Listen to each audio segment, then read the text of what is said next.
Greetings, listeners, and welcome to the thrilling conclusion of the Great Brindlewood Bay Bake Off, brought to you by the Wednesday Night Crew. Here's some things we know. Hooded figures going into trailers. Timothy has a dark goth side. Scott Lamb has a very angry side to him, as well as a dead cat. And Birdie really likes to snoop around. Who do you think did it? Was there more than one? Was it a group effort? Was Sue tired of Paul's antics?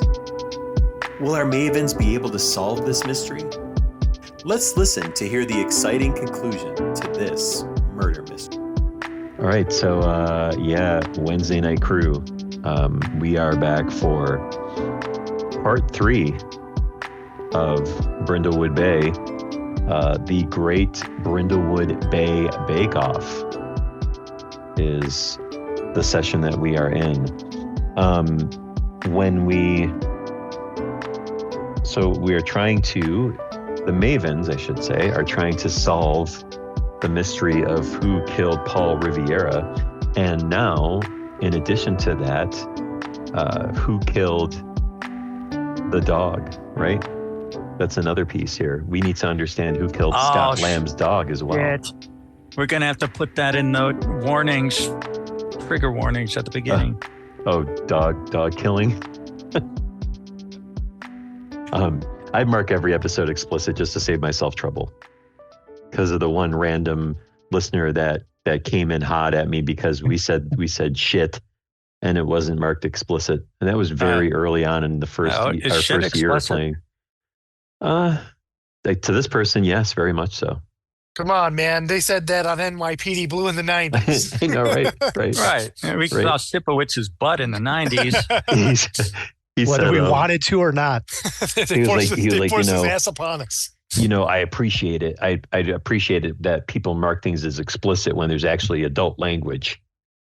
I don't even bother listening to that. Like, all right, cool, see ya. I mean, we've only gotten worse since that first shit. Yeah, exactly. Right. I've gotten better about just marking it for people.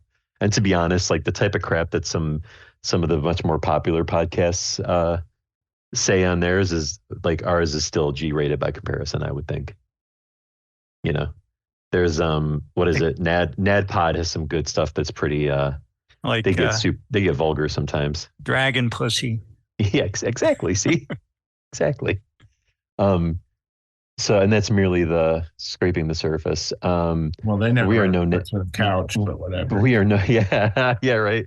We are no NADPod. That was, we were gracious enough to do that off screen. Mm-hmm. Right. Yes.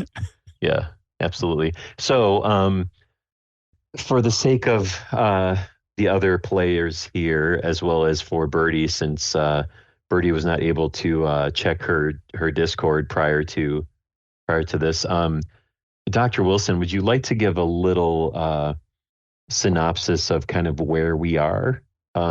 Check your note. However you want to present it, go for it. Okay, I'll just skip over all the preamble and go to the clues that I've written down. Paul was found dead in his trailer by Melanie just after the first round of baking. His hands were tied. I don't remember if it's like in front of him or behind him. Doesn't matter to me. And he had flour on his face. A burst 25-pound bag of bread flour was found outside. Esther found a train ticket to New York City under Melanie's bench. Consuela's stove was broken, possibly sabotage. It was apparently a gas range and, pipe burst. Phyllis received a threatening message on her answering machine prior to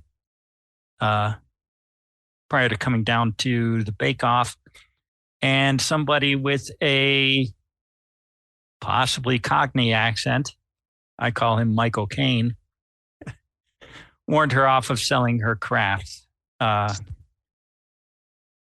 Mysteriously, Esther and Phyllis were missing for the second half of the show. Blanche did show up late. Apparently, Birdie gave her some wrong information. There might be something between those two.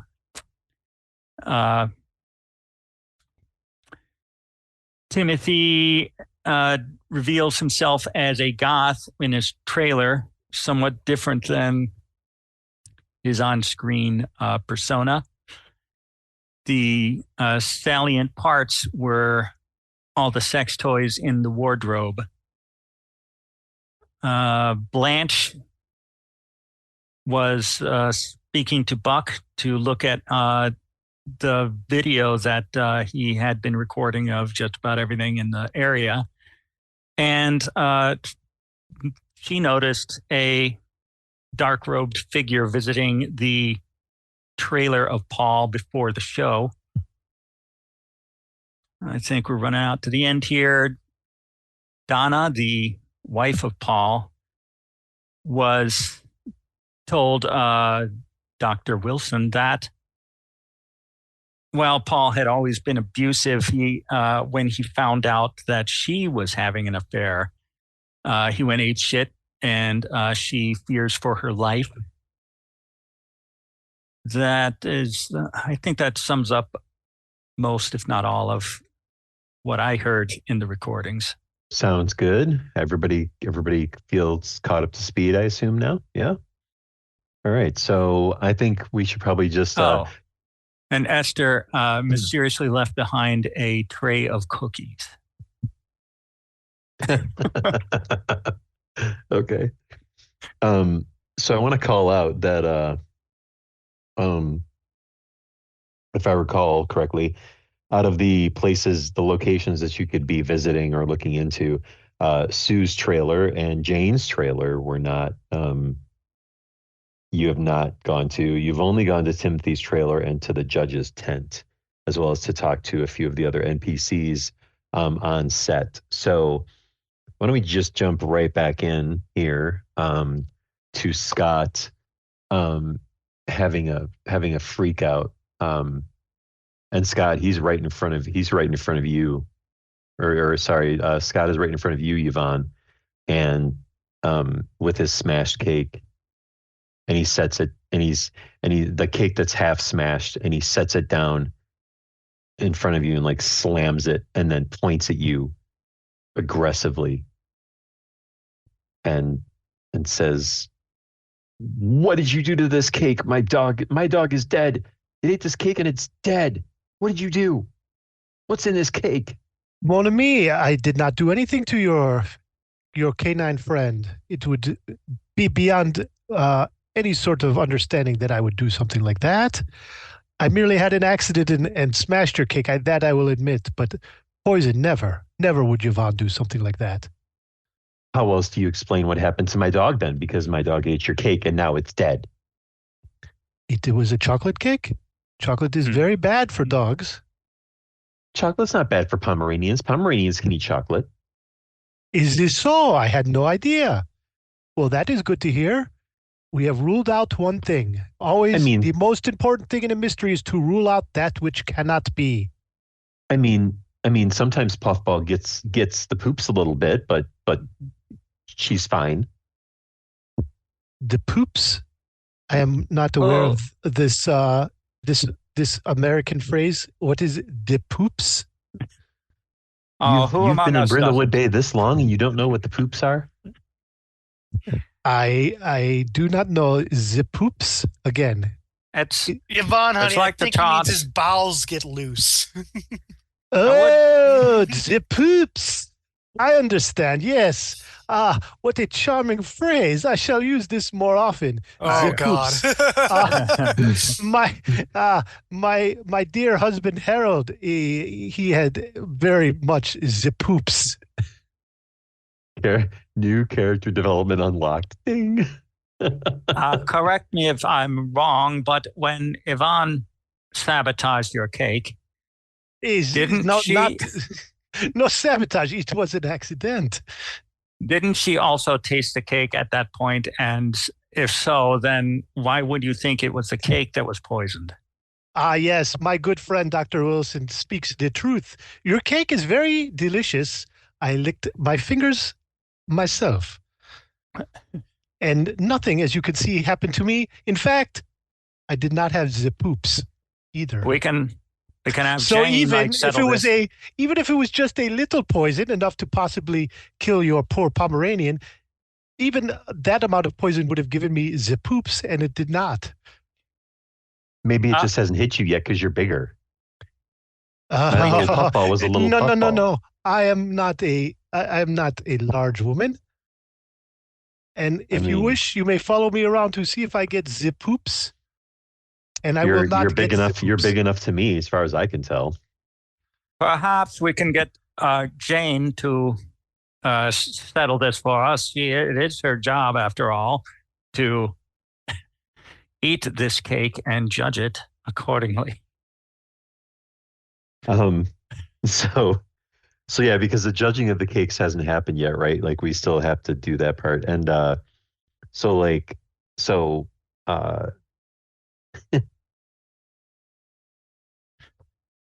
so Scott steps back for a second and he's like kind of fans his face. I must also remind you, Mr. Scott, that the cake was in only your possession the entire time. You baked the cake. You put the cake in front of you. You were sitting next to the cake, and then then your dog died. At no time did anyone else do anything to your cake. When you say that, like he goes white and he just freaks out. And Scott's like, "What? Are you saying that I killed my own dog? I can't." Not at all. And he just puts his hand in front of you, and it's all melodramatic, like swiping his hands in big motions. And he says, "Heath, I need 10. I need a break. I'm not ready yet." And he just like storms off. And Heath, the producer, is like, "Jesus Christ, are you kidding me?" And he like storms after him. He's like, let's time is money. We got to finish this shit up. And he's storming after him. It seems odd to me that the producers would have this man back after he was already a problem on the show once, and now he's a problem again. And Buck is kind of near the Mavens, and he just sort of looks at all of you, and he's like, "Well, it looks like we get a little bit more of a break, ladies. So feel free to get some water or whatever, and we'll just give you a holler when this settles and he comes back, I guess." And he sort of he just kind of shuffles off slowly, looking very, very sad and depressed as he walks away. And you do have the opportunity to do some more searching and investigation if you so desire, if you would like. It is up to you what you would like to do. So we haven't been in Sue's trailer? You have not been in Sue's. You have not been in Jane's. We have not spoken to Heath either. Blanche, I believe that your character did scrapbooking. Is that correct? That is true. My character also did scrapbooking. Oh, yes. And I'm wondering if we should have an intimate moment while we engage in our cozy activity. And in doing so, maybe we can stumble upon a clue for the cozy move.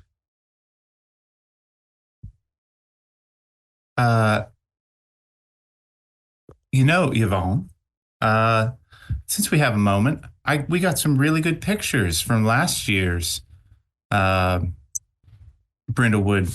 Bake Off. I'd love to show you some of those. Yes. Do you have them in your wonderful scrapbook? She pulls out this big tote that she's been dragging around. Oh, of course. I never lose a moment to show some of these beautiful shots of me. And she starts rifling through, and see, this is where I'm wearing the green dress this year. Look how the sun has hidden me. I'm just glowing. And she's going on about that. This is wonderful. Please come closer under the lights over by Mr. Lamb's oven. Perhaps we can the lights over here, they were setting up for his shot. We can see your scrapbook better. and I bring out a little tiny scrapbook that I also have for sketching out how my scrapbook will look before I go to the main event. But yes, share some ideas with me, Blanche. So real, just a quick pause before you go further into that. So Birdie and Dr. Wilson, you have options of what you would like to do if you either already know what you would like to do or you want to think about it while they share their cozy move. That's either way. Let me know. Do you want to let me know what you want to do now? I have a theory about Paul himself and what would make everybody around on the set tiptoe around him, and what the possible motive of the killer and or killers would have been. I think that Keith is the most likely to know about his peccadillos, but least likely to discuss it because it could blow up the whole cozy nature of the baking show. Okay. But I would like to track down Heath. Okay. Birdie, are you accompanying or are you going to do something different?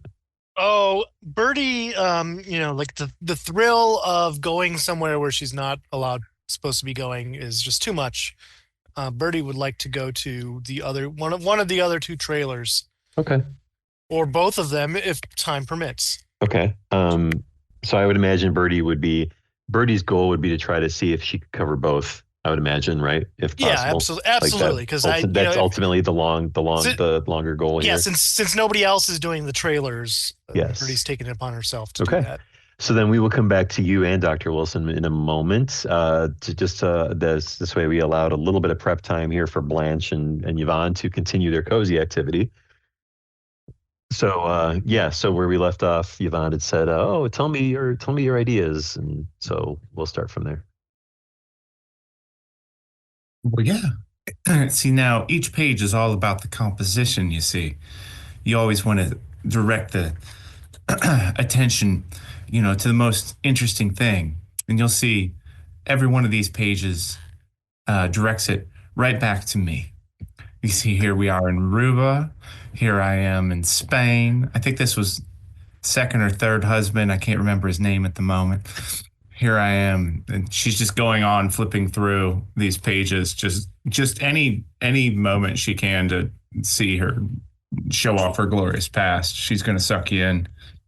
Blanche, what I love about your composition is that you always look for the artistic first. Tis the curse of Yvonne to be so logical.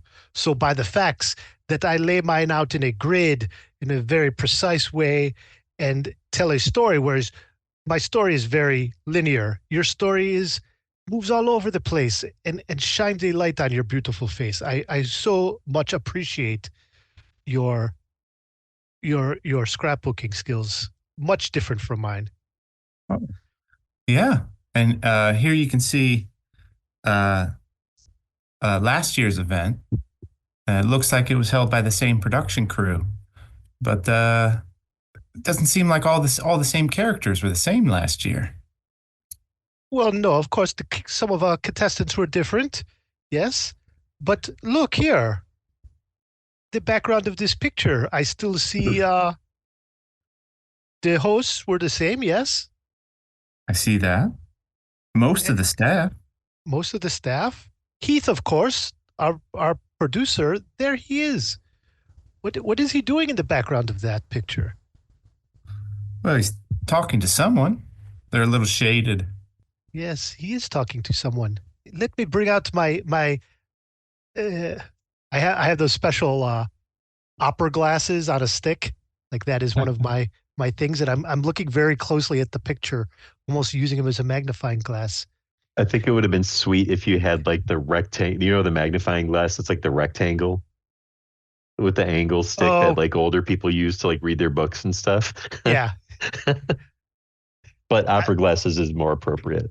I see. Am I mistaken, Blanche? It looks like like Monsieur Heath has a necklace very similar to the one that we saw on host Timothy. Is that not a skull? It is quite peculiar and quite the juxtaposition from his normal attire.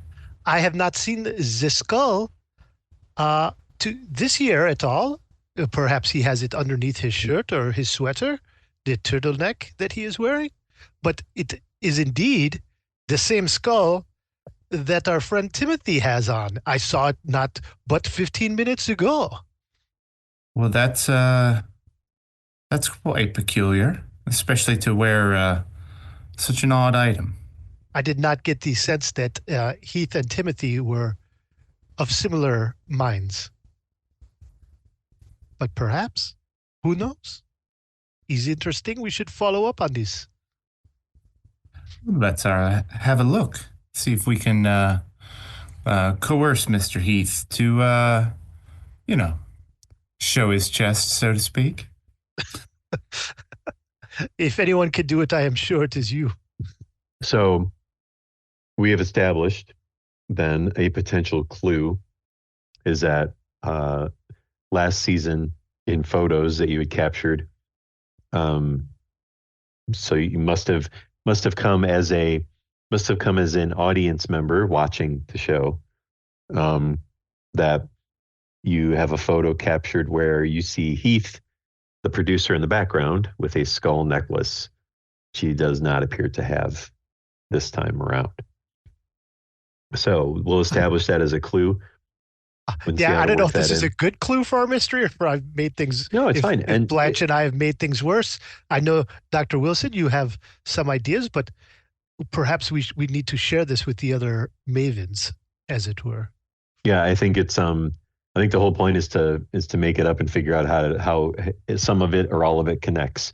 Because I don't think you're required to use all of it. I think it's just a matter of building a story out of what's there. And as I'm walking away, I find a little bit of poison underneath Scott Lamb's cooking station. Okay. It looks like rat poison that perhaps the producers have put out to keep vermin away from this tent, since we are outside in a field. Who knows? Blanche, perhaps the Pomeranian got into this. Yeah. It was an accident, but we will have to see if that is true, or maybe somebody else placed it. We should look under the other. I mean, the box is open. That's what I was going to ask. So it is an open box. All right. So open box of rat poison and a skull necklace, either another or the same, as of yet to be determined. We're going to skip. We're going to go to Birdie, and then we're going to on this little investigation here, and then we're going to finish with Dr. Wilson afterwards. So where do you want to go, Birdie? Well, I guess I'm going to go to Sue's trailer next, because we already checked Timothy's trailer. So, But what's Consuela doing while you're doing this? oh, Consuela is I told her, Consuela dear, just act normal. The show apparently must go on despite the multiple deaths. Okay, the death of a man and a dog, but still, you would think with one death they would cancel, but no. I mean, strange to me, but whatever. So you need to go back, put on the showstopper, okay, the real big deal, and that's how it's got to be. Consuela, I know you can do this. Listen. I'm just saying this right now. I will hire whoever wins. That's what I'm saying. Like, if it's not you who wins, if it's Melanie, wow. Melanie is next on the thing. Wow.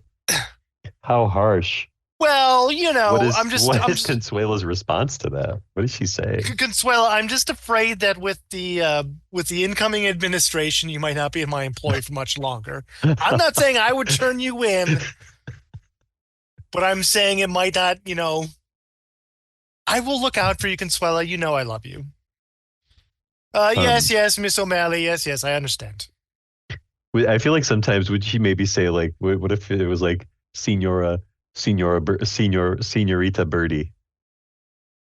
Senor Birdie, I understand this. Yes, very, of course, yes. I will put on the best that I do, Senora. You know me, I love it. And as much as you are uh eccentric, Senor O'Malley, I do love working for you, and I will do my best to stay with you, okay? Consuela, you're a doll. But don't tell anybody where I went. They asked me to leave. They asked me to leave, so that is what I'm doing. Just say she's in the audience, okay? So is it Sue? What was it, Sue's or Jane's? Sue's trailer to start Okay. off with. All right. So you go up to the trailer. It's a very cozy looking trailer. It looks ripe for camping in. Is Sue's the other host? Was that Yes, correct. Yes, Yep. okay. Yep. Are you? Yeah. So you're at her trailer. Well, I take a look around to see if anybody's there, and then I'm gonna go ahead and open it up. It does not appear that you see anybody inside based on your line of sight. Well, then, just like last time, I'm gonna use the old credit card trick that works so well for me. Well, it's unlocked, so you don't have to worry about it. Oh. Sue's pretty chill. So as you, all right. So as you walk onto the trailer, you see shelves full of British snacks and sweets, tiddly nips, bumble cracks, wobbly wums, and knob nums. You also see Only like half of those things are real. you also see like which is like it sort of takes you back a second, but you see like a bunch of sapphic art all over the trailer. Erotic. Some very erotic art just like on the walls. Like, well, I didn't know Blanche had a trailer here. and there's a definitive stink of patchouli on the trailer. Ugh. Smells like the 60s. So and she has Sue has a reverence for the great comedians that came before her. What do you see in her trailer that reinforces this idea? Of the great comedians? Yeah. There's a few watermelons and a giant sledgehammer. Nice.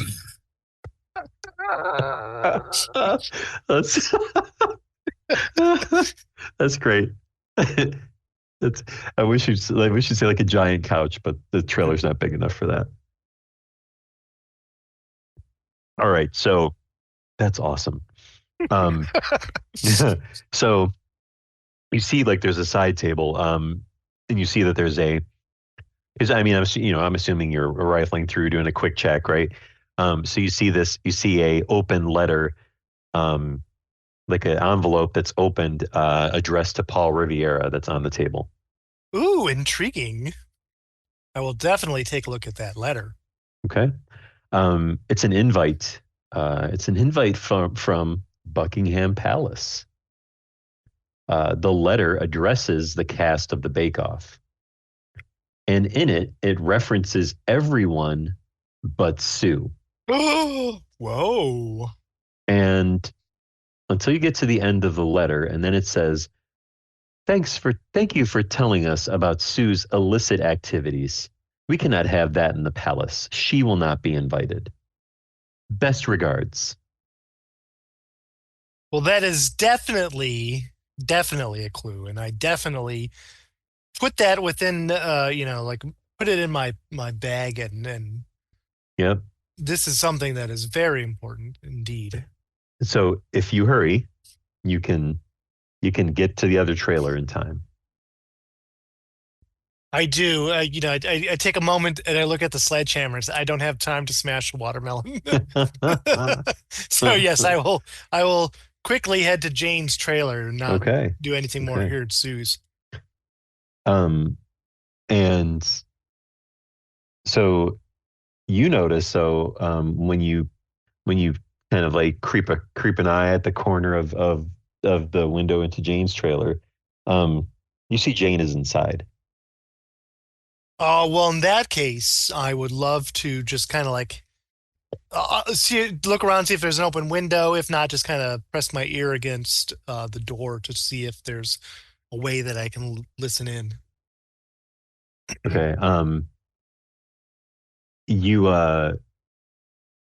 yeah, there's no like she's just hanging out in there. She's looking through a you see her looking through a book.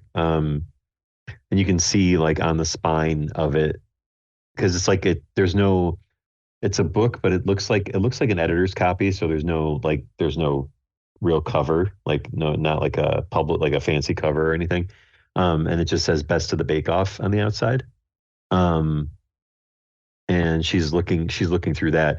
And as she's looking through it, you can see like her face is she's very much has a tell. So sometimes she's just looking and nodding and very contemplatively, and then other times she's making like a stank face. She's just like ugh, and she just shakes her head no and just like flips a page.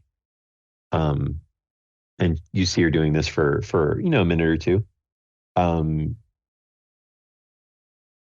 I mean, are you I would, thinking you want to try to interact or just like leave it be? What do you think? well, I would definitely, I want to see what she's kind of making a face at, and I think that would require me to like grab like a milk crate or something to try to get like a better angle Well, on I would real the say it's best going to be possible. it's going to be tricky because um the way in which you're looking in, she's like at an angle, so she's not directly facing you, but like the back of the outside of the book is what's facing you.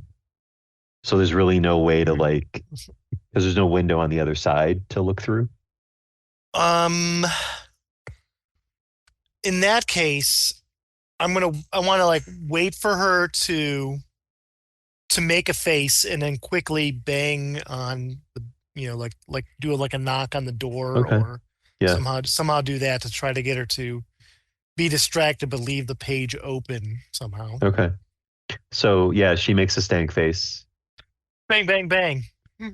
And you see her like kind of jolt, and like she kind of jolts, and then like the book flies out of her hand and lands on the floor. And she picks it up, and she's like fumbling with it, and she's like kind of like dismisses it with her hands, and then like just sets it on the side table next to her. And she gets up and comes over to the trailer door and opens it abruptly. And she's like, "Oh, hello. Why exactly are you here?" Ah, I'm looking to have a cigarette. I know it's in this day and age it's frowned upon and all that, but I thought maybe one of these Hollywood types would be able to smoke in their trailer, as it were. Well, I mean, I am trying to cut down, but uh I do still partake on occasion. Please, Oh, if you don't tell Consuela. Don't tell the other girls. Oh, they'd be so upset with me with this. if you wish to do it in privacy, then I suppose you're welcome to come inside. It's just that Um, they told me that I have to clear the entire area if I wanted to have a cigarette. Oh, like to go outside of the filming grounds. I can't walk that far. I have to watch my Consuela work. I would Listen, like I'd like you to roll a presence plus presence, if you would. absolutely. Oh, that is an 11 is my roll. Okay, great. Yeah, so she's super welcoming to have you come in. She's like, "Please have a seat here. It's sorry, I don't have much comfortable lodgings. This is just a temporary trailer." And then she sits back in the chair she was in, and she kind of like puts her hand on the book for a second, like as she's leaning on the table, and then sort of like slides her hand off of it. Um, and why don't I take a moment to describe the trailer to you a little bit? So, Sure. there's enormous arrangements of English roses that flank everything, and there's a Union Jack flag that's like sort of hanging like as like a tapestry on part of the ceiling of the trailer. Um, And uh, and as you step into the trailer and you settle in and you look around, what do you see that reflects Jane's very posh femininity? I mean, it's like it's pink. It's like lacy doilies like everywhere. There's For sure. and everything is like it's spotless. It barely even looks like she's this trailer itself looks like it's like fresh off the lot. Like she hasn't Yeah. even been in it at all, except for perhaps like a cup of tea and the book that she's reading. But otherwise, it doesn't even look like it's been used at all. Yeah. Nice. And then on the on the table next to the book, you do see a note that's addressed to Paul. Like it's a casual, like handwritten note, like the kind you leave somebody behind, like, oh, hey, empty the dishwasher, do blah blah blah, right? Like that kind of thing. And you just all you can with a quick glance, you can just make out that it's a note to Paul, but you can't really read it without staring intently and kind of leaning into it and making it obvious.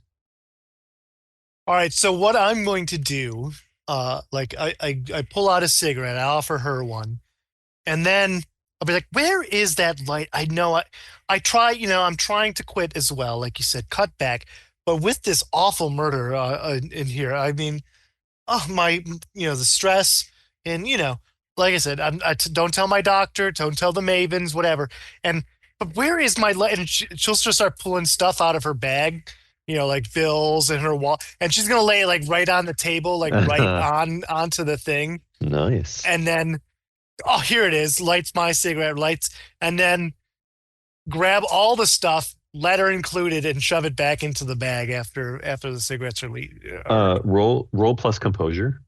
Oof, not as good. That's a 5. Ooh.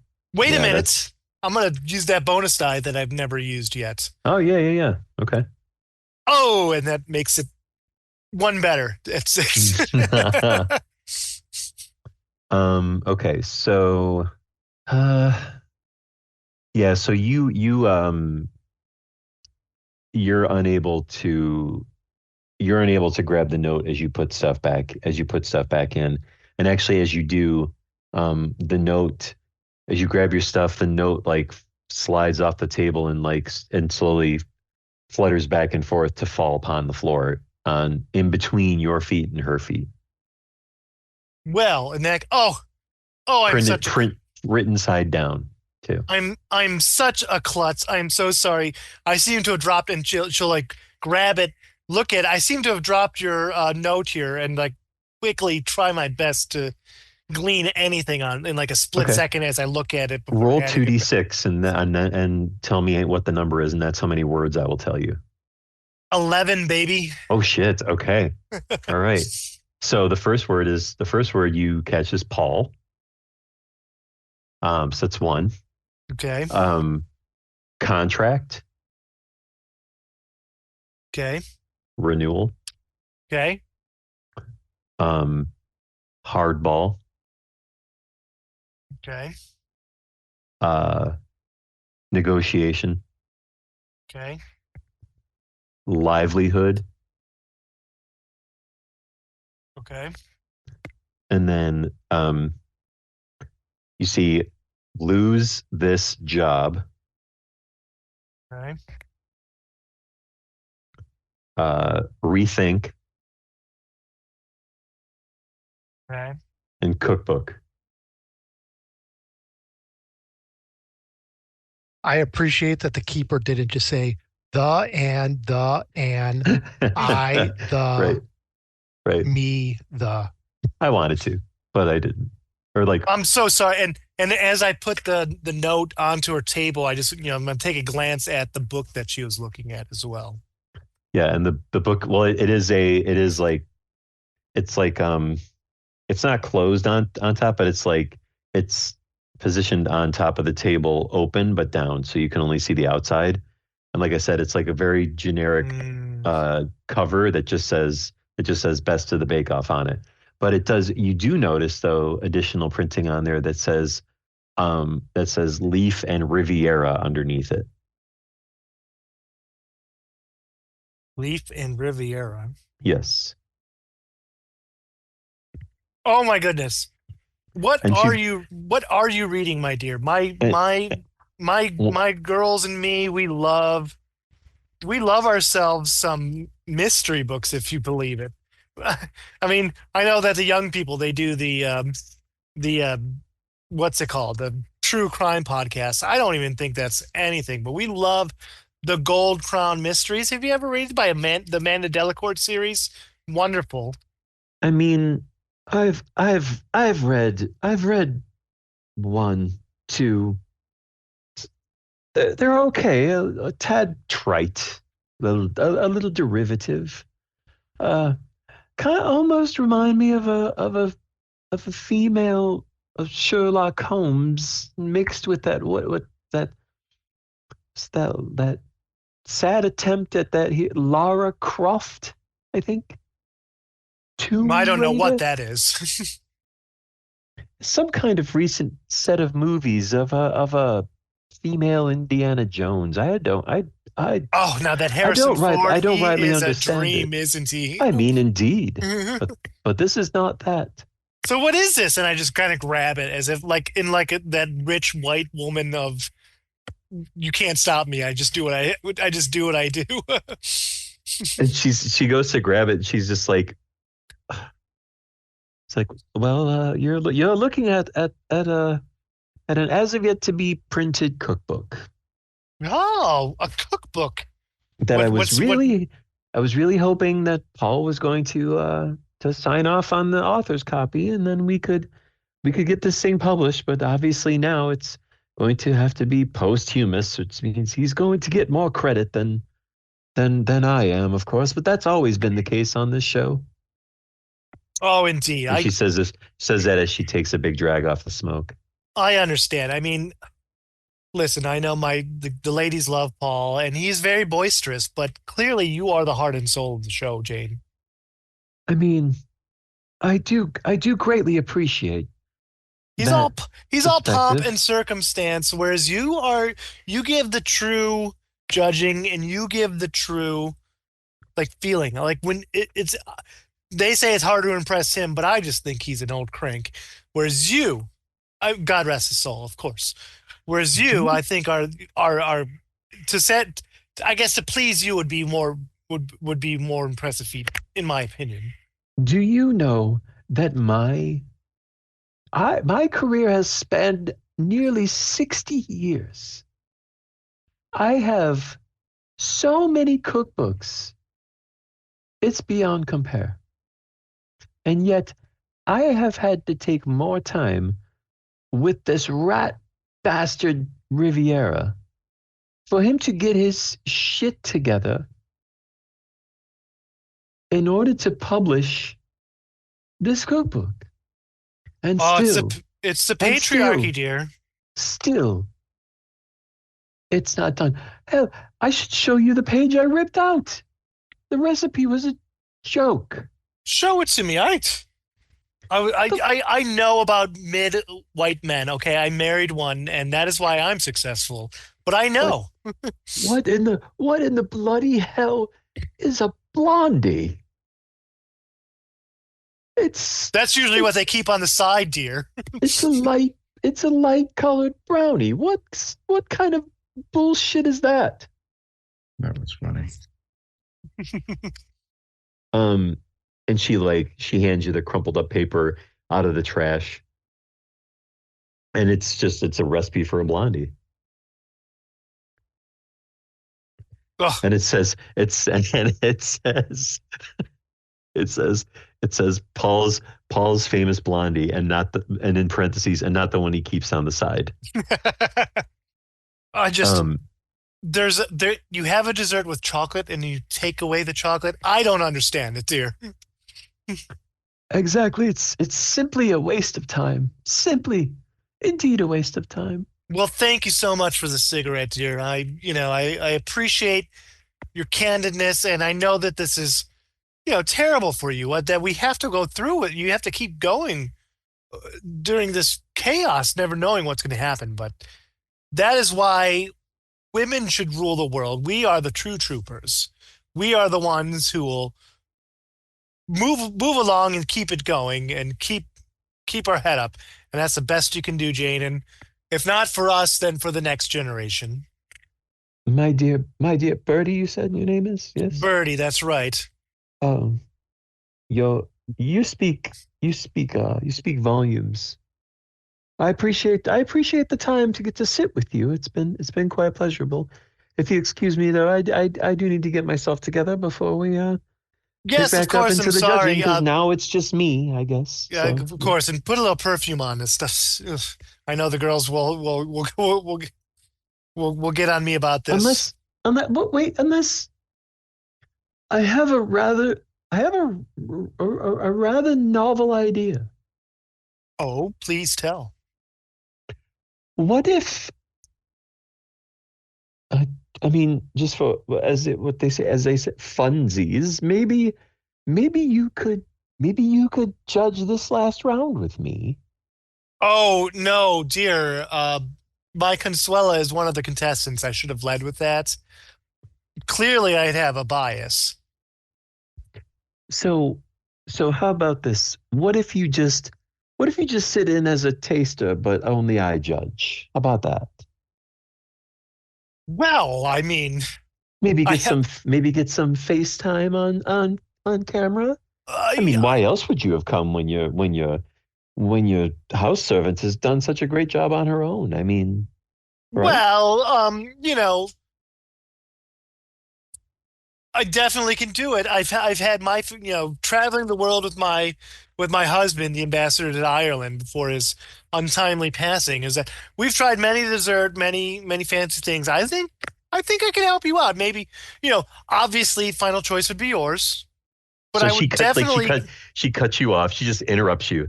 She's like, "Okay." She puts her hand on your shoulder. "Okay, great, perfect. That's wonderful. So join me at the table. Join me at the table in 5. Off you go now." Okay, bye. And then like as you Wait, close was the door, I just dismissed? as you close the door, you see her go to a mini fridge, open it up, and there's like a small bottle of liquor in there that she pulls out, to make herself a quick drink. And good for her. You get off the trailer, and lastly, we're gonna go to Dr. Wilson. Dr. Wilson is managed to catch up, because this is all happening at the same time, right? Makes sense. So yeah, so you've caught up with Heath and Scott, and Scott says to Heath, Scott says, just Heath, just give me 5 fucking minutes. Just go away. Leave me alone. And he stomps off, or around past the building, down kind of around the corner, offset, so to speak, and tries to just take a moment to himself. And he turns around and he's like,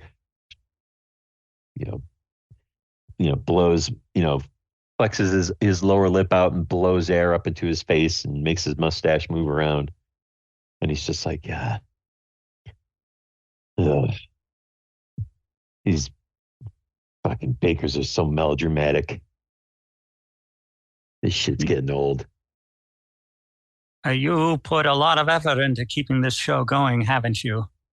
Who the hell are you anyway? I show him the back cover of one of my books.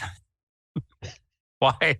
I'm Dr. Wilson. You just carry it around. What kind of doctor are you exactly? Well, I got a degree for my life's work, which is actually not relevant to this murder investigation.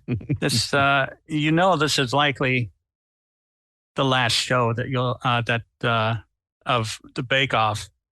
With this murder, everything is about to, that you've spent your whole life keeping together, is about to unravel. You know that, don't you? I think you need to roll plus sensitivity for this one. Oh, I don't have that. I just have presence. Well, let me look it up. Okay, roll presence. Let's roll plus presence. It's fine. Yeah, roll that. I'll let you roll presence in this situation. Well, I'm not going to let him just like walk off. I'm going to apply pressure if needed to get him to spill. I mean, you're already Let's coming. see You're what I already got. coming in pretty hot here. I am coming in hot. Where'd I leave my dice roller?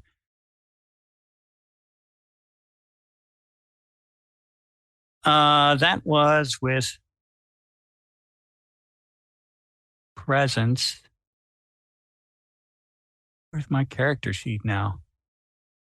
There it is. Presence, sensitivity. I thought sensitivity was sensitivity to the occult. With my presence, that was a 10. I think you might be right, actually. Okay, so you got a 10. All right.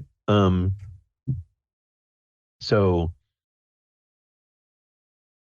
just because I like this is your chance to tell me your side of the story. I know you put in a lot of work to keep this show going, and nobody is cooperating with you. why do you even care anyway? That's the thing we do, my gals and I. We solve murders, and we've just had one handed to us. So, like I said, this is likely the last British baking show, or Happy Time Baking. What is it? It is the Jolly Good Baking Show. This is likely the last Jolly Good Baking show, and you can at least get your side of the story out. I have a few questions about what has been going on. For example, Scott has been kicked off before, and you kept that quiet. What the real reason was? Is it because he found something out about the show and he threatened to go public, and you invited him back to give him a fair chance this time?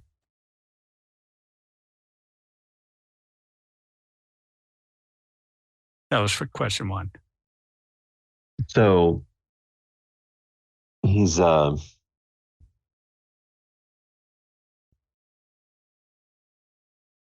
like, wait, so you think I brought Scott back? You think that's what happened? Did you not? How is he on the show? You're the producer. Yeah, that was my fucking idea. I don't want that guy back here. I don't have a choice. So he didn't come to you with whatever beef he has? That was Paul's call to make. I don't know why I need to tell you that. Paul, our dissident. Rumor has it that Paul himself is difficult to work with.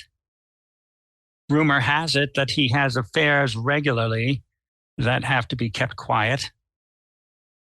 Rumor may even have it that he is the one who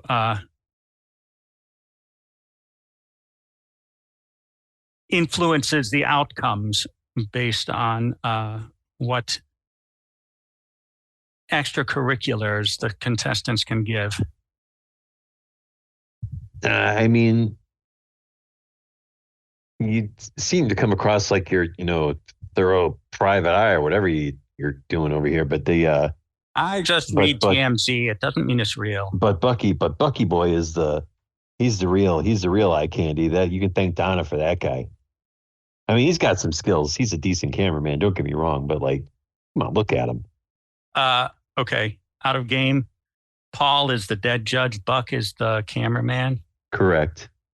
I was talking about Paul.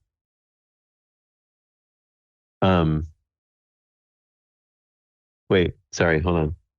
So you're talking about, like you're talking about Paul doing these things, like, yes, and having affairs and everything. Yeah. Paul is the real asshole.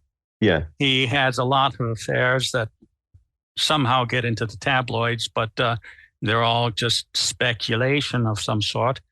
And it has even been suggested that perhaps he puts his thumb on the scale of his judging, depending on how much he his interactions with the contestants off screen. So I've never seen him with no ladies on set. So I don't know what the rags are telling you. I mean, all I know is what his snarky wife has been doing right in front of his face with this young guy here. Okay, so you're telling me that Paul is the discreet one and Donna is not. Sure. If that's what you want to read out of it, that's fine. No, just out of game. I gotta adjust some things, which is fine because I don't want to write the whole story. So I have to adjust my my theories a little bit. And he looks at you and he kind of like scrunches his nose up at you for a second. And he's like, and by the way, doctor, this ain't my run ain't over. I already got a new judge lined up. Hotter commodity than Paul Riviera ever was. This show's gonna go big. Now finally got rid of his ass. In my ass. Then I wish you all the best for your continued efforts on this show. I gotta go get this damn twink Scott and get him back over here. This is a bunch of nonsense. And he storms off. And he's like, come on, Scotty, let's go.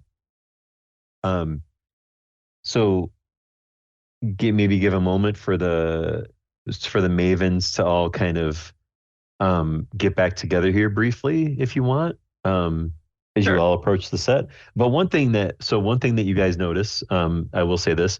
So Dr. Wilson, Yvonne, and Blanche, you all gather up together and you see that Birdie starts to come over, but then she stops at the judge's table for a second and kind of like eyes out like a seat at the table. And looks like kind of distracted by that, not necessarily drawn into going with you guys. So I'd like to see kind of that play out of how you guys address that with Birdie and how Birdie responds.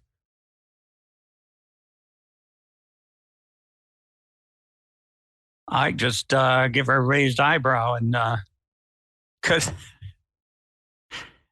it's not like there's spectator seating in here. We've pretty much been just wandering around as long as we stayed off camera. And so I just like give her kind of a shrug and a raised eyebrows that now she's on camera and very prominently so. I just kind of give a shrug back, like, but like an obvious, like, of course I'd be, like, I don't know what happened, but of course, but why shouldn't I be here? Kind of shrug. But then I like when I see him, like, I stop and I'm like, and I rush over there and I do have a load of information though.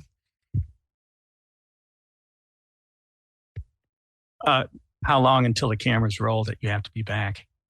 Because is this an appropriate time to compare notes? Well, I mean, I guess I should wait till Sue gets back, but I'll tell you what I've got until then. Buck says, you hear Buck say, okay, everybody, about 5 minutes and back. Well, there you go. You have 5 minutes. This won't take that long. Apparently, well, somebody who is not that robed figure that we spoke of last time had gotten into the trailer and out of the trailer without being seen. Sometime between the time that Paul returned from the judge's tent and Melanie appeared.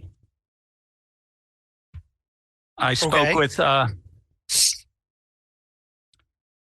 I had been under the theory that the robed figure, which we believe was Timothy, was a sex toy supplier to Paul Riviera, a well-known philanderer and catting about a town. But then somebody, again, possibly a lover of his, had showed up for one last kink and is the one who tied him up. My theory was that it was Mr. Buck, but speaking with the Heathcliff, Paul, as much as his philandering would allow, was pretty discreet, and nobody mentioned it to anybody. No, it was just understood and not talked about. It was his wife who was the one who was raised all the rumors on set, and people had to be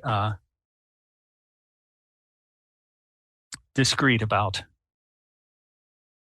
So, our friend Heath, Blanche, and I noticed that last year he wore a similar skull necklace as our friend Timothy has worn this year. Is it the same necklace? Is it two of a kind? We must investigate further. Also, I believe that Mr. Lamb's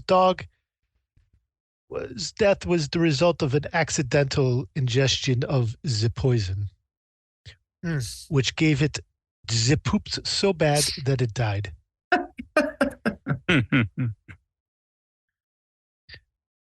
Well, I can tell you that Julie, right? Julie is the Julie. She found it. I found a note in her trailer that everybody was invited to Buckingham Palace except for her. Correct? That was right? But that's Sue. Sorry, Sue. Everybody except for Sue was invited to Buckingham Palace. It was addressed to Paul. Somehow it was in Sue's trailer. So apparently Sue has some illicit activities that she has a background in. So she was not invited to Buckingham Palace. What those illicit activities were, I don't know. And then I also spoke with Julie, the other judge, correct? Right, Julie? I'm sorry, my names are getting all messed up here. Is it Joyce? Joyce, Julie. It is something with a J. Jane and Paul were putting together a best of the Bake Off cookbook, and she was very upset that with Paul's recipes, especially his blondie, and very upset that while she has written so much that Paul is the one who gets all the attention. So there was a jealousy with Jane, and perhaps there was more to with Sue that, with her illicit activities. That's all I can tell you. I must get back to judging. I have about 1 minute until camera time, and she starts powdering her face. Well, that's great. If you read any of the tabloids about the royal family, then perhaps Sue's deficiency is that she wasn't freaky enough, and the rest of the sex cult here at the Jolly Good Baking Show would fit right in with Prince Andrew. The English, they are pivots at heart. Perhaps there are more of these skull necklaces to go around. Maybe everybody's in on it. I believe we should judge our delicious desserts, and then it might be time to have a freewheeling discussion about what could have happened here. So, it's at that point, as you finish saying that, Buck comes back, says, "Okay, everybody, let's go. It's time." And you see that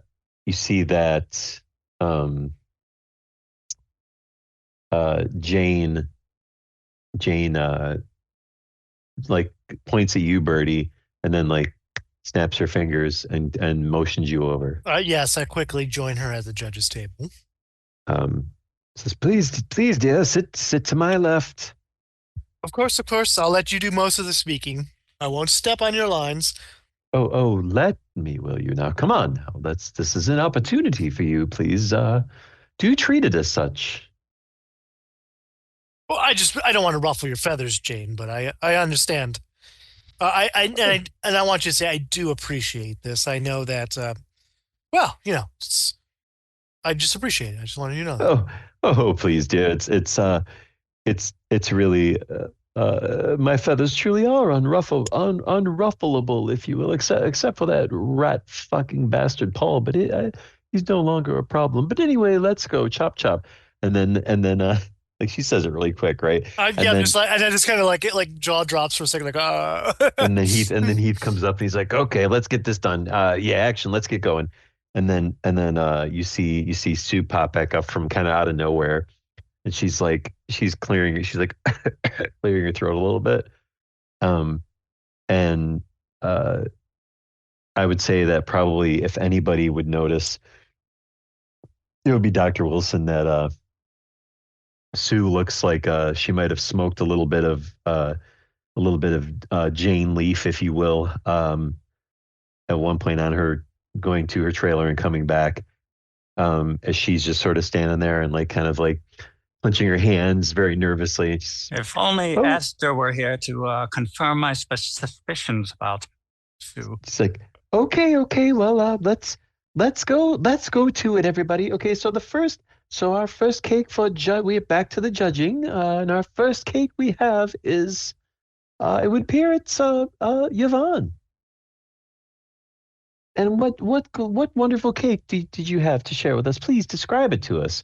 And this is the traditional cooking show moment where the contestant describes their dish. This is the famous Belgian croquembouche. It is the delicious cake made of cream puffs that are so dainty and yet filled with a cream that is so rich it melts on your tongue. I have drizzled the chocolate, the Belgian chocolate, all over it for that extra piece of decadence. It is a most delicious dish, and I hope you enjoy. So, Jane looks at it, like she stands up and she motions to you, Bertie, like to come over and walk her, and just kind of like she makes some motions to you where she's implying like just do what I do kind of thing. And then Jane starts to like walk around and look at the dessert, and then spins it a little bit, the plate, kind of turns it. Yes, you must look at all sides to see the perfect symmetry. I side glance over at Scott when I say that. He just looks incensed with rage, holding it back. And Jane looks at it and looks at you, and Jane then looks at Bertie and says, "Dear, does this look like a cake to you?" Well, I mean, no offense, dear, but it looks like the last cake they made. She made as well. A croquembouche again. I mean, and while wonderful, it is just donuts. And she takes one off the top and she like squishes it, and then pulls it apart. And she looks at you, Yvonne, says, "Not cake. Cream puff, not cake." Well, she's definitely thinking outside the box with this one, Jane. But agreed, it's not a cake per se, so much as is a cream puff that we've already seen from Miss Perot as well. Roll plus reason. We're gonna see if you can save. We're gonna see if you can save Yvonne's ass in this one. 4, that's 5. I'm gonna say probably not. Nope. Jane just like, she takes a bite. She's like, "Well, Miss Poirot, to your credit, it is a very, very, very light and delicious cream puff, but nonetheless a loss, because it is not a cake." But it is not a cream puff. It is dozens of cream puffs in the shape of a cake. I say good day to you. And then she said, next. Abiento. Merci. Because I think so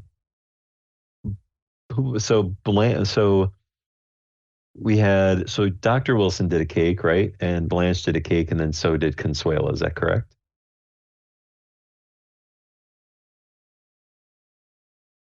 Sounds right. Yeah. Okay. So Scott, so Jane looks at Scott and says, let's get it over with. Come on. And he slams his squish cake down. And he's like, and Jane looks at you, Birdie, and says, what do you think, dear? Well, the presentation could definitely needs improvement. I mean, you have to show your cake with style. That's just coming out with the cake it's all the it's just missing for me. The drama of it all, the production value, just throwing it down in front of me. Just you have to tell me that you love your cake, Scott. Well, I did love my cake before it got destroyed by your stupid friend. To be fair, it was my stupid friend's cat. I mean, same difference either way. Well, aren't either one of you going to taste it? Well, slice me off a cake that was not touched by those nasty paws, and I will, please. So you're given a sample of the cake on the good side, as well as Jane, and she looks at you, waiting for you to try it and see your reaction. Yeah, I take a bite out of it. Yes.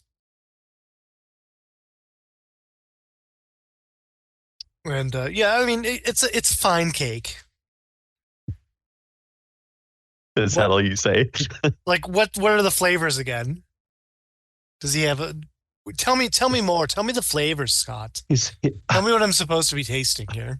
I can't believe you want me to. I mean, look at this thing. It is a mess. What happened to this? I don't even want to talk about it. I can't even bring myself to talk about it. Well, frankly, Scott, if you don't want to talk about it, I don't want to talk about it either. I mean, it's fucking chocolate, and then Buck the cameraman's like, whoa, hey, and he's like, oh, we'll take that out in post. Let's go, come on, let's finish. I guess what I'm trying to say, Jane, is that sometimes, things happen and you have to roll with it. You have to keep moving. Like when they invaded. When they wanted D-Day to happen, it rained a few days before they finally were able to invade France to kill those Nazis. You just have to roll with it, and clearly Scott doesn't know how to roll with it, and it is unfortunate because I think he has the talent. I just don't think he has the capability of improv on the fly to really is what you need. That's my opinion, Jane.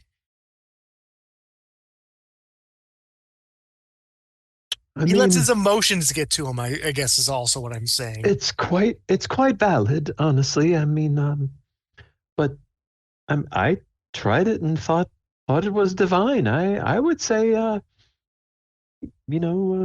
accidents happen, and I still managed to make a very flavorful chocolate cake. So thank you, Scott. You will be considered as I do my post review, right, Birdie? As I do, not you. I'm doing this. You're sort of the guest commentator, if you will. Well, I'm just giving my commentation, Jane. Yes. She gets a little salty with her. Yeah. There's some definite so all of a sudden I'm not. You don't want my opinion. Gotcha. there's a little catty back and forth going on. Dr. Wilson, you come up with your microwave cake for one, right? And Jane just looks at it and goes, nope, not even. No, nope. No, not doing this.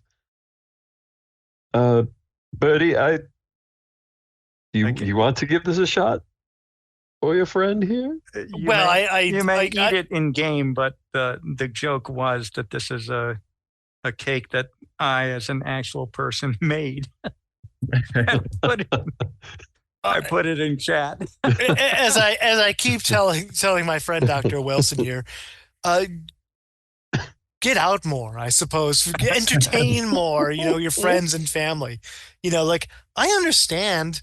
Sometimes I go antiquing every Saturday. I understand, but if you want a cake, make a cake and then invite the Mavens over. We'll talk about it during our book club. You don't have to make a sad, pitiful cake for one.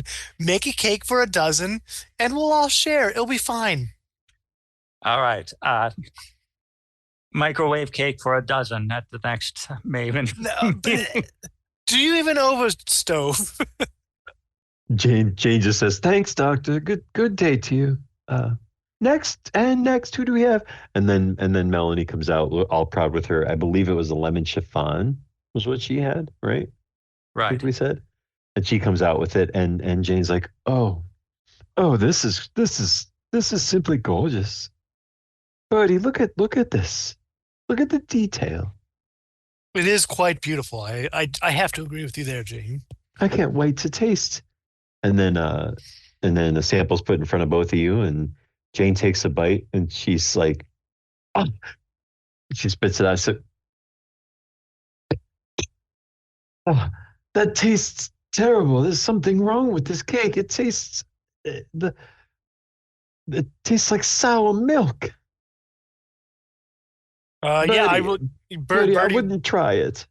Well, I must. I mean, I just take like a little nibble of it, and it's like, what do I taste here? So let's roll composure. Composure. That is 9. Okay. It doesn't taste that off to you. Jane seems to be making a bigger deal out of it. Dear, I think you might have gotten your measurements wrong. Is the issue? There's a little.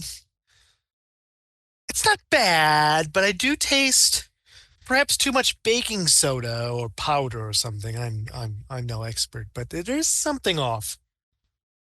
I can't tell. And Melanie's like, I tried so hard. Well, clearly, your presentation is wonderful, dear. It's just you really need to make sure your measurements are proper. Make sure you're looking at the ingredients. I always say you look at the ingredients twice to make sure what you like. Baking soda, baking powder. Which one is it? I don't know.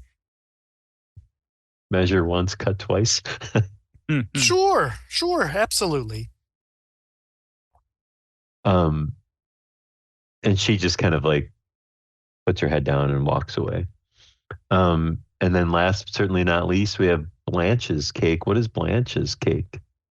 So she struts up and describe your cake to the judge. Well, for here we have a Southern Lane cake. It's a traditional cake, and she looks back at Yvonne. We have 5 layers of angel food cake that is so light it might just flutter off the plate. In between those layers, we have candied fruits and topped with a cream frosting that is so light and fluffy that it may taste like air dusted by angels. Wow. Jane looks at you, Birdie, and says, "Oh, what do you think?" Well, it is a remarkable description, but let's see how it actually tastes. Yeah, and 2 pieces are cut, and this time Jane just sits there waiting to taste it and looks at you, Birdie, and just stares at you. Birdie takes a nice bite out of it. So, Yvonne, is Blanche's cake a disappointment or a triumph? Blanche's is a triumph. Okay, so Birdie, describe what Blanche's triumph cake tastes like, knowing how much Birdie isn't really the biggest fan of Blanche. It like, I mean, it is exactly as Blanche describes it, and it is almost like you can see even before she can like think about her reaction that Birdie gives this like like this face of like she hits ecstasy when she eats it, and she's like, oh, and she like goes in for that second bite, and she's just Blanche. Now I know why all those men spend the night, Blanche. If this is what you're serving them with coffee, You should see breakfast.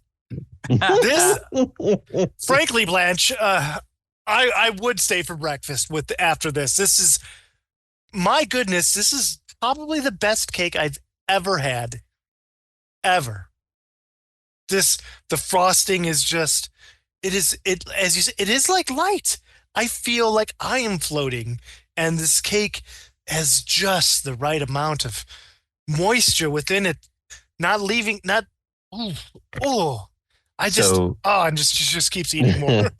So Jane takes a bite, and she goes, and then goes, and that's all she says. And then she says, "Oh, thank you, dear. Let's see what this young Consuela has to offer us." And what does Consuela have? Consuela has a traditional tres leches cake. Okay. And then so Jane looks, Jane's looking at Consuela as she's standing by the cake, kind of staring, and then she looks at you, Birdie. She's not going to describe a cake? Oh, this is a tres leches cake. Apparently it's from her culture, whatever it is. One of those Latin American ones. What was it? Three leches is what it means. Three leches. I think three lychees. A lychee's a fruit, I think. Yeah, so Consuela just kind of bows her head a little bit, right? It's just like you just kind of see she's just sort of like bows her head and shakes her head a little bit. And two pieces are cut up and put in front of both of you. Jane tastes it and she's like, rather authentic, dear. This is quite lovely.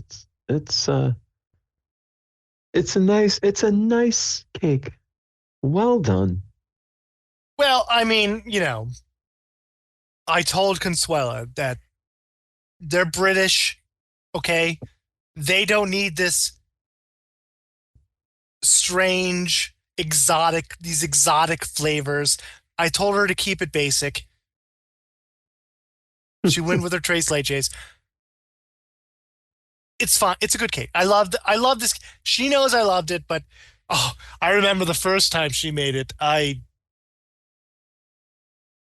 chewed her out that night. Let me just say, I chewed her out.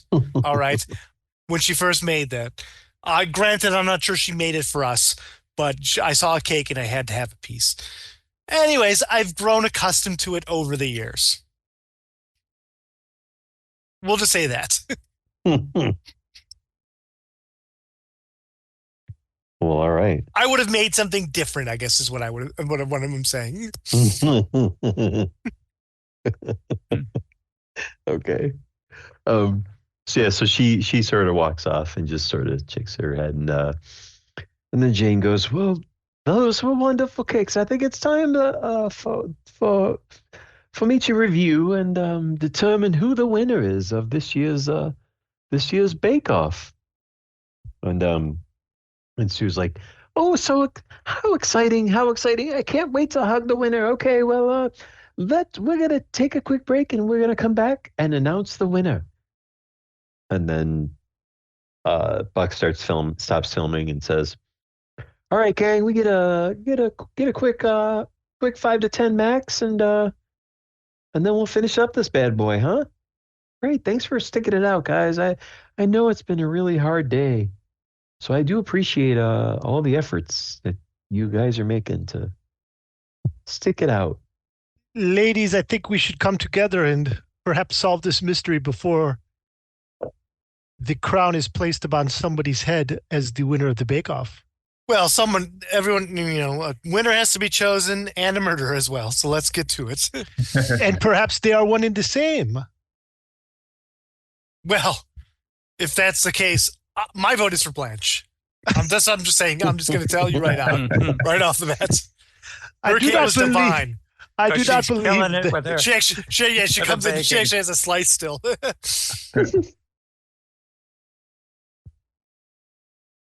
I think we can all agree she's killing it with the baking, but I don't think she killed anybody. I don't even think she was here when Paul died. Yeah. You mean she does not have the alibi? She does not have the alibi. Oh, fair enough. All right. Fair enough. Sorry, Blanche. I love your cake, though. So let's talk about this part, because it seems like this could be pretty much the culmination, so to speak, right? So, I think it's premature to invite everybody into one room and accusing them in turn. We need to discuss. The goal of this solving of the mystery is the fact that you take any sort of combination of the existing clues that you have found and fashion the solve to the mystery of who killed Paul Riviera and why. So that is really the goal. So you're sort of co-conspiring, building this together, right, to determine what that solve is, and then we can epilogue this bad boy. So yeah. Yep. Well, so discuss. The biggest problem is that he was found with his hands bound, and which means someone who knew him was there. Someone whom he didn't think twice about having his hands bound because there was no struggle. And of course, I thought it was one of his lovers whom he was into the kink with. And so I naturally believed that Timothy was his sex toy supplier for his various affairs. No one was seen entering his trailer before Melanie. So knowing that Buck had set up a camera there, I reasoned that Buck knew where the field of view was and knew how to remain outside of that. However, all that falls apart when Heath told me that everybody knew about Paul. They knew he was an asshole, but they didn't know him to be abusive. They didn't know him to be a man who takes what he wants and doesn't want others to take from him, and then threatened his wife to kill her rather than let her leave him. So there goes my theory, all up in smoke. Okay, so yeah, so pause there. Somebody else jump in with some theories here, some thoughts. It is easy to think that perhaps Scott Lamb had something to do with this. This being his second time on the show, he was angry at losing once, being brought back and being embarrassed again.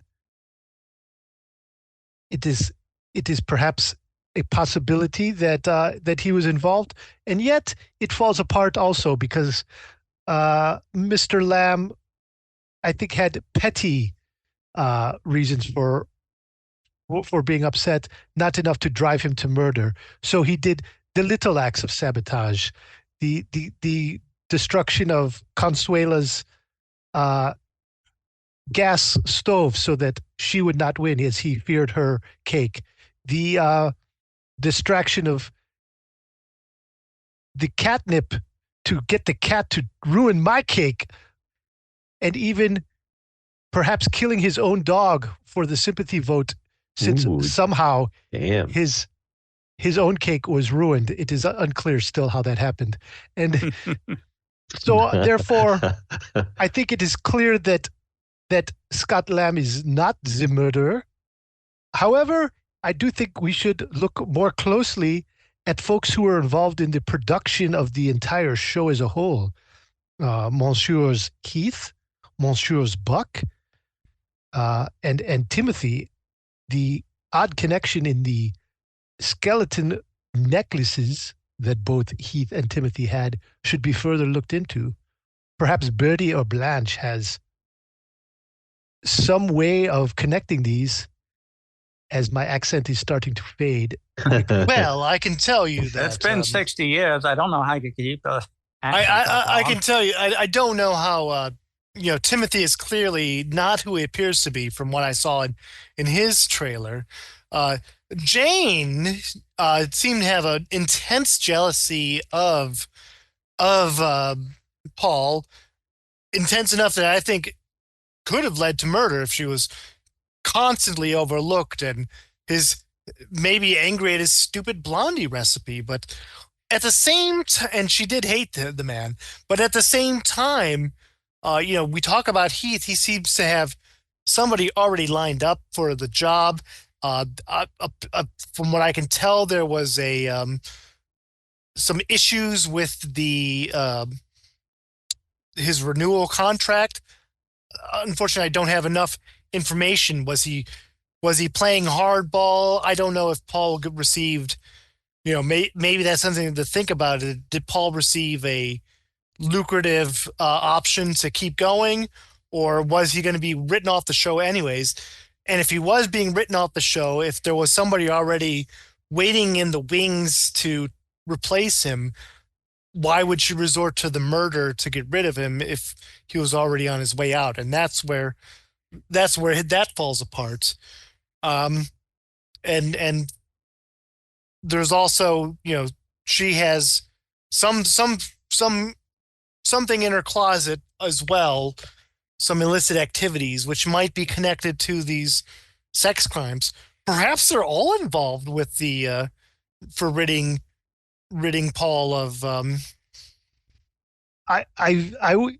Betty, what you say, it reminds me of something that happened to Amanda Delacorte in her famous mystery Murder on the Asian Express. It was a very woke book, I must say, but very pertinent in that when confronted with an issue in which she could not identify a single person, she realized that perhaps many were involved. Well, I mean, I think so. She was jealous. They both were jealous. She's having many people wanted him, had many reasons to want him dead. And as you say, Timothy and the skull and Heath and the skull. It could very well be a conspiracy that they each played a part. The Buck in ensuring the camera could get some of the picture, but not all of the picture, to cover up for who may have entered the building. Heath and Timothy with their skulls working together for the same outcome. Sue with her desire to have them killed. And perhaps in order to keep them all successful, what do? They select somebody who would not be accused at all, for she had no motive whatsoever. That would be Melanie. They put Melanie as the person to both seduce Paul and then kill him. And to be the patsy? And then, no. In order to not make her the patsy, the judge, Jane, would crown Melanie the winner of the bake-off. giving her the prize that she so desired. All they ask is to just do one little murder for them. Oh, so that they would not be. So you're saying Melanie killed Paul, and the reward for killing Paul is winning the bake-off. Yes, and everyone on the production is involved in making sure that this happens. They make sure that Yvonne's cake is ruined by a cat. They make sure that Scott is so angry that his cake gets smashed. Again, no one knows how, but and then they ensure that Birdie becomes a judge, so Consuelo will not win. So to make sure the conflict of interest is not there, and yes, and then Dr. Wilson's very sad cake did not need any help. So therefore, you're making us parties to the crime. So be very careful. So therefore, we will know in quite a few minutes when Jane crowns Melanie the winner of the bake-off, if we are correct. Right. Well, I think this is a very clever. You've really put it together, Yvonne, and I have to say that you put way more thought into it than I would have. But as per usual, you are the thinker.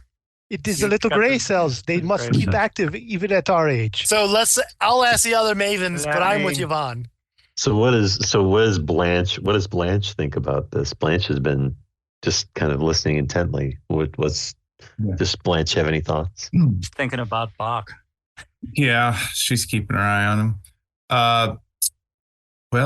I think we've seen a pattern here, and this pattern culminates with what we've been seeing around the town. If the murder was orchestrated here, it may be linked to some of the other atrocities we've seen just befoul us in the past. This cult that may be around would be linked by those wearing the skull. And as we watch this rest of this bake-off play out, I'll personally see it that we can find if there's another skull on all cast members, starting with Buck. Again, you are the right woman for the job, Blanche. This latest theory is going to fall apart when Blanche wins the bake-off. Well, I guess Melanie did have motive, so it's not like she's actually above suspicion. Her family business went bankrupt after Paul's franchise moved in. So perhaps she was going to talk to him about that. She did have a train ticket to New York City, so she was certainly planning on leaving right after the show, which does seem suspicious on her part. But perhaps she just wanted to start over, get a win, take the cred and the prize money and go to New York. And if she can make it there, she can make it anywhere. So I've been told. So what is the trigger to what is the trigger that needs to happen to finalize the solving of this murder mystery? I mean, is it this move? It says like one of the moves is theorize. When the Mavens have a discussion about the solution, they have gathered a number of clues equal to half the mystery's complexity and reach a consensus. Roll plus the number of clues incorporated into the theory or otherwise explained away minus the mystery's complexity. Oh, okay. Yeah, thanks. Look at you reading the rules for me. Yeah. Hold on. Give me a second. Yeah, I didn't even bother doing that. Good job. No, it's good. Appreciate that. And then I guess we roll. So I mean, how many clues did we include in? It seemed like a lot of them. Yeah, hold on. So we talked about add it up, keeper. Well, we didn't include any of the here we go. clues that involved. Okay, so you talked about the train ticket, right? Talked about the affair. Talked about Scott Lamb's anger problem. Talked about Timothy, the whole dark goth, incorporated that, right? You made up 2 different clues, I think, I would say, if I recall.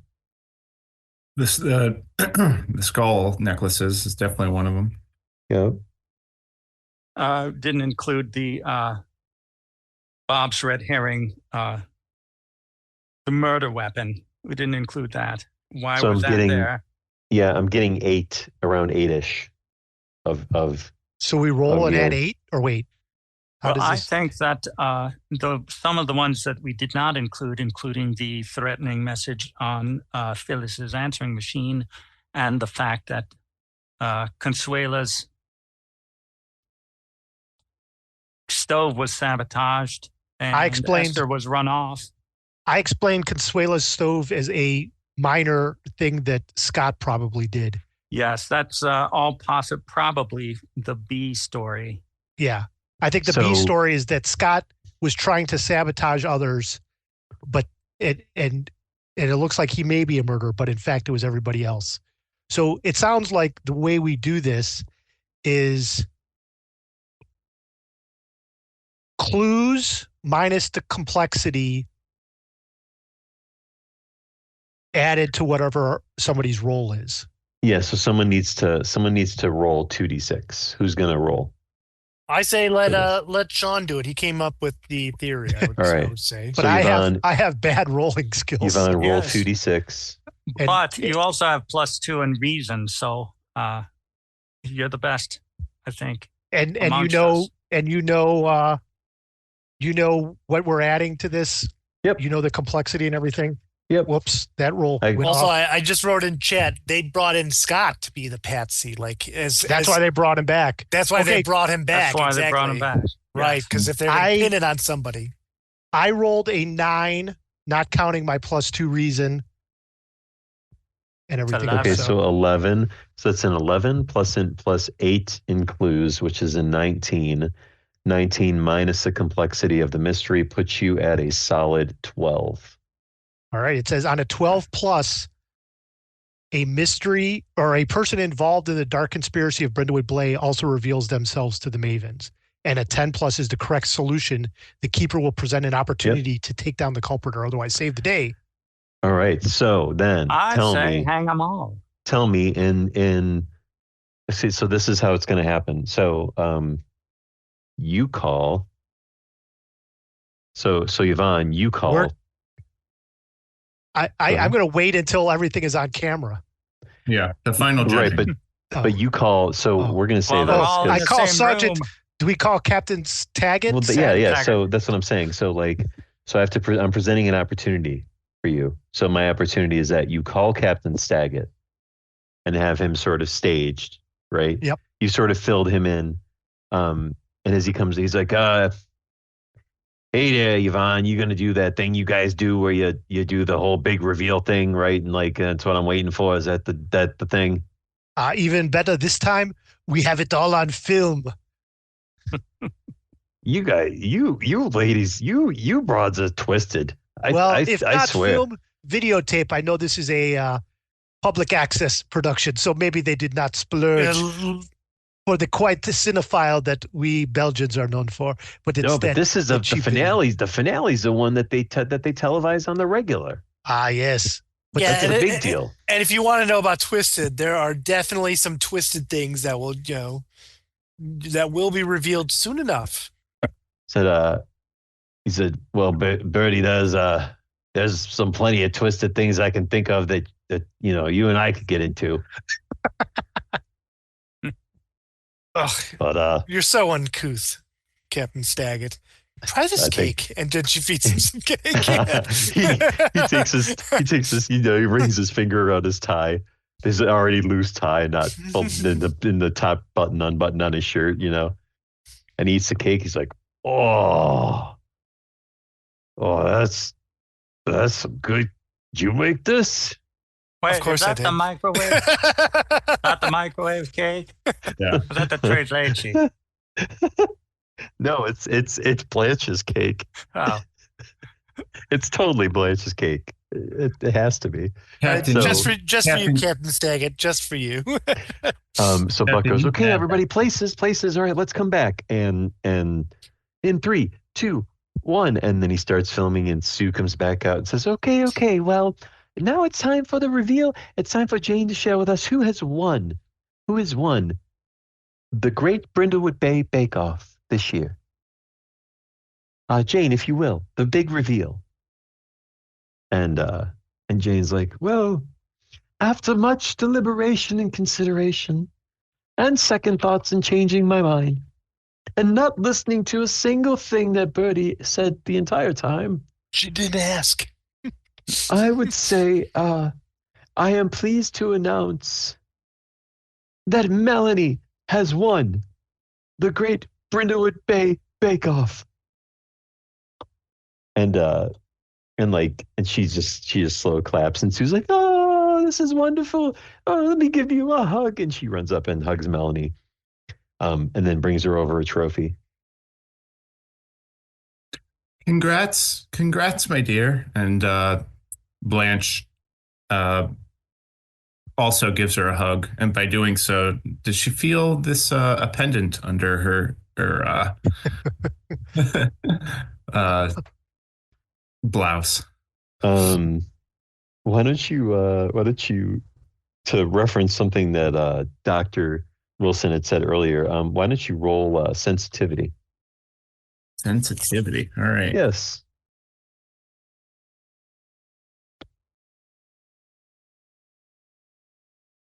That is. Oh boy, I took it down to a 7. I'm not very sensible. You think you think maybe you felt something for a second. You definitely just get a general off feeling. Mm-hmm. After the hug, I say, it is great that you have won the crown, Miss Melanie. Perhaps you need a pair of bracelets to go along with that. Detective Staggett, I give you our murderer. Melanie. Dun, dun, dun. And we proceed to explain, us mavens, the entirety of the plot. The conspiracy. You may need more than Which one is- set of handcuffs. Which is what again? Everybody was in it. Everybody but Scott. That Melanie was the one who killed Paul Riviera.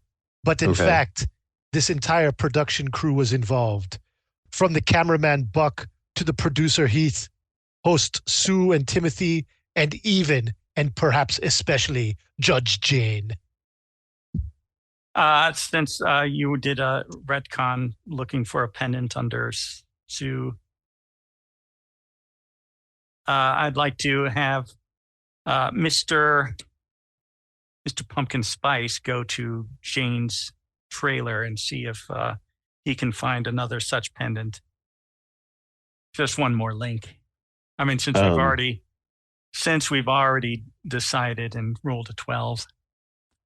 Let me see if my familiar can do such a thing. Or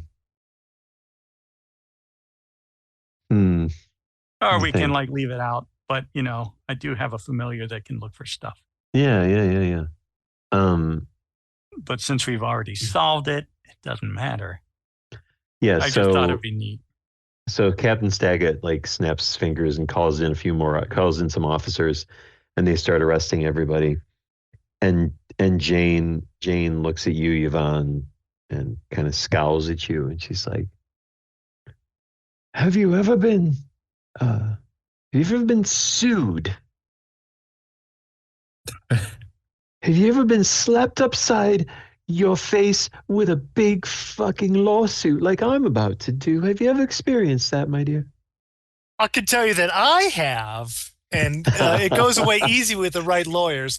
But having never committed a murder, I've never gone on that. So maybe we'll exchange notes later.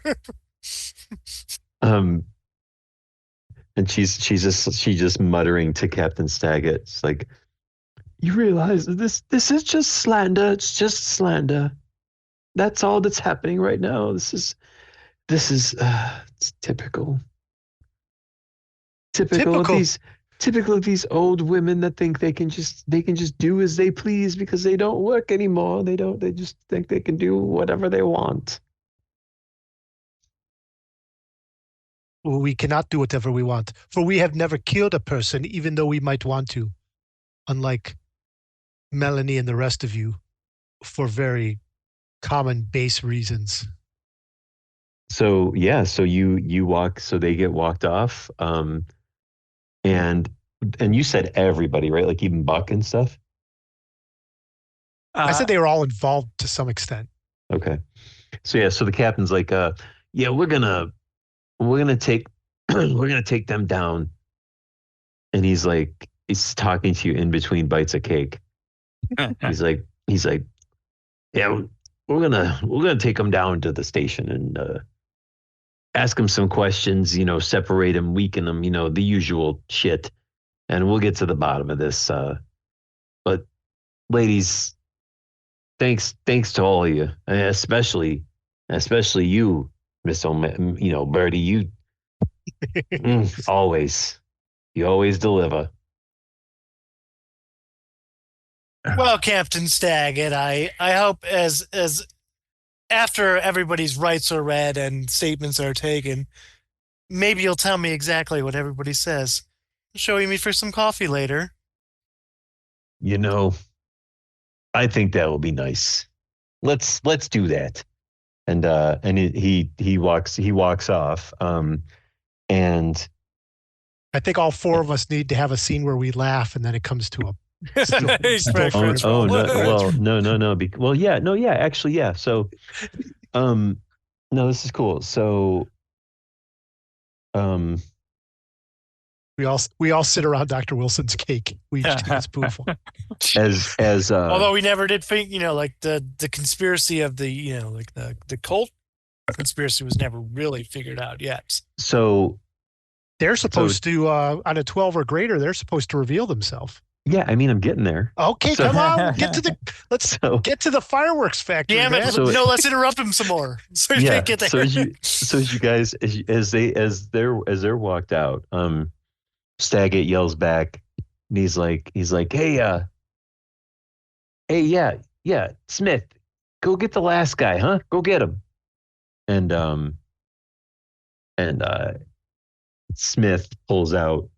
Officer Smith pulls out, what's his name? Timothy. And Timothy comes out and his gray hair is all it's all partially spiky and messy. And he comes out and he's got a skull necklace hanging off outside of his Susie and the Banshee shirt that he's got on. And he gets yanked out of his trailer, and he comes out and he's just drops a lit clove cigarette onto the ground, and he's getting the officers dragging him over, and he looks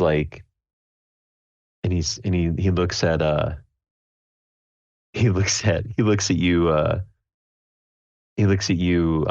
Birdie and Yvonne. He looks at both of you. He's like, I've never baked a thing in my life. Never baked a thing in my life. But I will tell you, I have sacrificed a few people, quite many times actually. There's something about human blood that just helps keep one's youth. And it's really more just the joy of the kill, I think, is really what does it for me. I guess more to come on that maybe when I get out on bail. Bye. And he just sort of saunters off, as essentially he's given you a glimpse of something that could very well potentially be connected to the underlying dark conspiracy that is connected to the history of Brindlewood Bay. Ladies, that recipe in which we could keep our youth sounds like something maybe Blanche should cook up for us sometime, eh? Oh, When you look this good, you're young forever. And cut. Nice. Well done. Very, very, very well done. That was good. That was great. Yeah, that really came together at the end. And then the credits roll. And then in the distant background on top of Timothy's trailer, you see like a bat fly from out of nowhere, land on top of the trailer, and then fly away. It's like a last little glimpse of weird. And yeah. We probably should have said something to Scott, but oh well. Yeah. He was a bastard. He really was. He really was. He's kind of a prick. He'll have to deal with the sabotage charge. I'm sure he's also pulled in, but it's not for the murder. In the actual Brindlewood Bay book, it actually did call him a twink, which was like I have to say that at least once. Yeah, hopefully you guys enjoyed that. It's fun. That's cool. That was a little bit more lighthearted mystery. There are some that are really pretty macabre and dark, which makes for interesting. I think it makes for interesting stories with the comedic old ladies mixed with the dark weird shit. So, right. If you guys want to run another one of these later this year, we can. Just let me know. But, well, next time we can use the occult more now that it's been revealed. Exactly. Yeah. Yep. So, and you didn't. The one thing, real quick, before we part ways, something to keep in mind for the next time we play. The one thing, another move that you could have used that you did not, which is a pretty cool one, is the crown one. The gold crown mysteries move. That's what I was trying to do when I mentioned the murder on the Asian Express. Oh, that happened. Yeah, you should have just called it out direct. And yeah, and then we could have caught it and went. I guess it's weird though. You can use that and it says then take a 12+ to a single relevant roll or state a fact about the situation that the keeper was. I guess we were so close to the end that there was not going to be any more rolls. So right, that makes sense. Yeah, but good to know for next time. So because you didn't even get any conditions because there really wasn't any like fighting or like any weirdness or damage done in this one. No. But don't worry. Maybe next time. So my question though, I guess, is that is there like we kind of make it up, or is there an actual correct mystery solved? Yeah, like is there you make it up? Okay. So the point of it is that you together make it up. I think and I would imagine it's loose enough. The way the rules are written, it feels kind of loose enough where you can kind of set it up any way you want. So in my mind, what I was thinking was like the potential for like all of you to contribute an aspect of which I think you kind of did, right? To contribute an overall idea of what the solve to the mystery is. Like each one of you contribute a piece to it to make all the pieces become the whole. Gotcha. So like the adventure itself is like so open-ended, that it's like anybody could be the killer as long as if we wanted to say Scott was the killer and we came up with like a good motive, reasoning, all that. It's like, and totally. I don't even know that it has to be good. It just has to be creative. Right. And just creative and just like, that's what happened. Yeah. It seems like it would be hard to like not, because you could incorporate or dismiss any of the clues that you want. Well, right. Because some of the clues that they put that are on the actual mystery sheet itself that were given was like a baking sheet sprinkled with rat poison, a text message of someone professing their love, a cookbook authored by Jane Leaf and Paul Riviera, but with one of Paul's recipes torn out, I took that one. An unreasonable contractual demand, a missing chef's knife, a pile of receipts suggesting extravagant expenditures, a shattered Beridio ward, a frayed electrical cord. So like a Buckingham Palace invite. So I took some of the ones out of there, but not all of them. So there's like, based on what's clues, a ball gag, handcuffs, and riding crop. So there's like a lot of different things that I took out of the clues, and then even a spot for the void clues, which is separate. And so that's what the rotting fruit was a void clue, like a super small one. That that had the roll been successful, it would have been revealed as a void clue. Instead, it was just like, oh, you just see some gross rotting fruit over on the side. Well, I thought that Timothy was the sex toy provider for Paul. I figured that all he needed was a couple of bananas from that fruit bowl. Right. There you go. And the rest just you didn't need.